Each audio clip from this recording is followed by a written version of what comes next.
Greetings to the Solidarity Conference with Venezuela. These are dangerous and tumultuous times.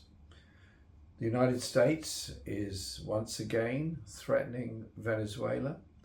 It is claiming all kinds of terrible things about Venezuela, bombing fishing boats in international waters and placing warships in the region with 10,000 troops on them.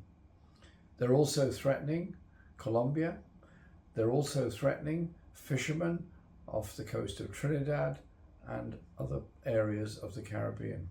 They've always been threatening Cuba, which has been under siege since 1959.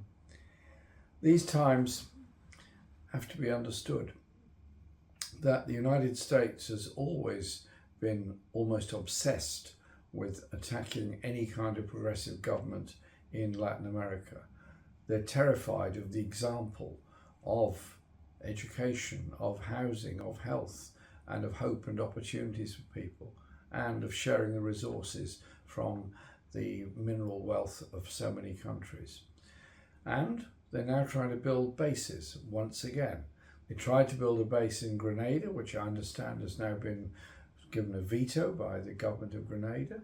They're also pressurizing every other government in the Caribbean to agree to a US base being placed there. So we've got to understand this in the global context of US expansion over the Caribbean and Latin America.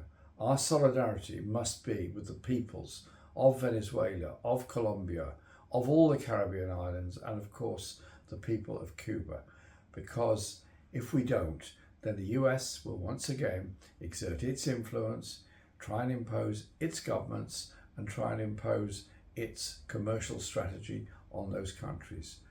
They know that the stakes are very high. That's why we have to build that solidarity, not just in this country and around the world, but also with all those progressive forces in the United States that at last are beginning to assert themselves. The election of Zoran as mayor of New York indicates change is afoot even there. And all the things that are happening over here in this country indicate too that change is afoot. Let's be bold, let's be hopeful, let's be optimistic, and show solidarity with those that have done so much to try and bring about real change for the benefit of the poorest people in this planet.